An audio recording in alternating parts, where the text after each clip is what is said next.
Hey. Back in the early 1800s to the late 1970s, stereotypes were more in common.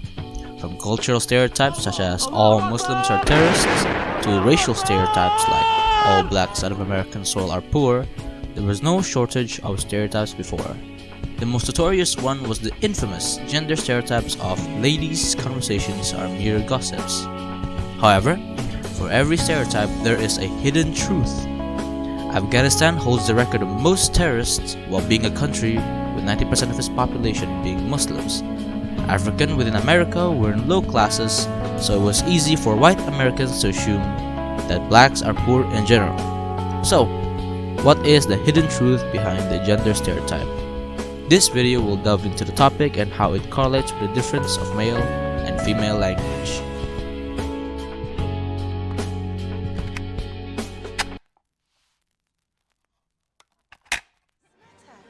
We are a long way from Grosvenor Square, are we not, Mr. Darcy?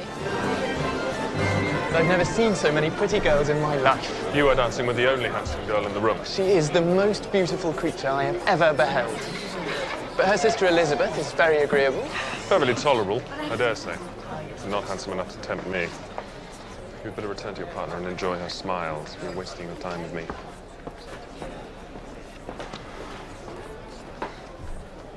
Count your blessings, Lizzie. If he liked you, you'd have to talk to him. Precisely.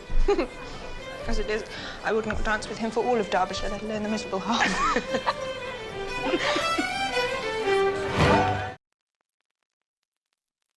In the 1970s, a prominent sociologist emerged to the spotlight of attention when he made an impactful study: sex roles, interruptions, and silences in conversation. Such a study was conducted within a Californian university with a controversial hypothesis about a renowned stereotype: men are more susceptible to interrupt conversations. The experiment goes as follows. A fair number of mixed-gender participants were asked to converse normally in casual settings. They weren't told of the experiment's goal as to get the most valid result.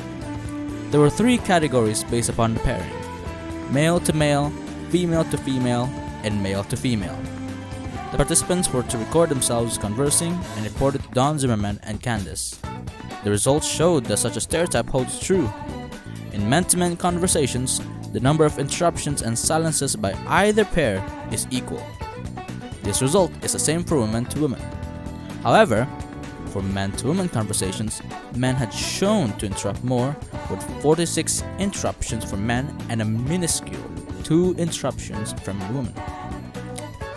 The period of silences was also longer for the female speakers, mostly within the interruptions of male speakers.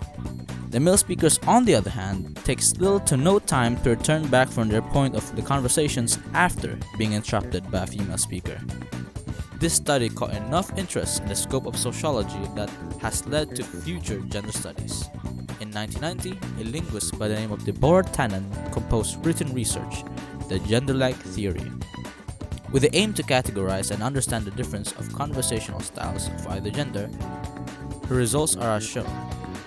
Men conversational styles tends to be of status, independence, likely to advise, provide order, and are very conflicting. The woman, on the other hand, tends to be more supportive, intimate, understanding, base much of their conversations in feelings, and prefers compromise and conflict. This is one of the hidden truths to the gender stereotype previously. Due to women being more intimate, supportive, and feeling-based, most conversations by women can seem to be mere gossips and friend talk to the outside ear. In contrast with the brash and bold conversation styles of men, casual conversations can feel like a debate. This is Emmanuel Neve reporting from the school bathroom.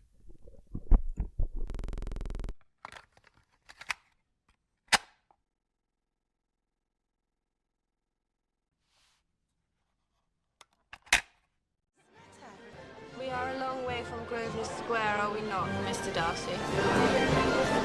I've never seen so many pretty girls in my life. You are dancing with the only handsome girl in the room. She is the most beautiful creature I have ever beheld. But her sister Elizabeth is very agreeable. Perfectly tolerable, I dare say. Not handsome enough to tempt me. You'd better return to your partner and enjoy her smiles. You're wasting your time with me.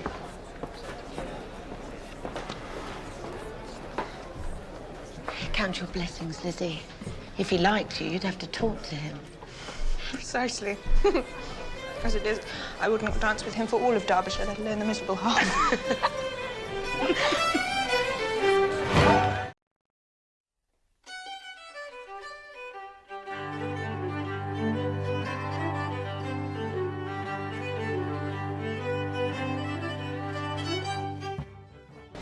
You'd better return to your partner and enjoy her smiles. You're wasting your time with me.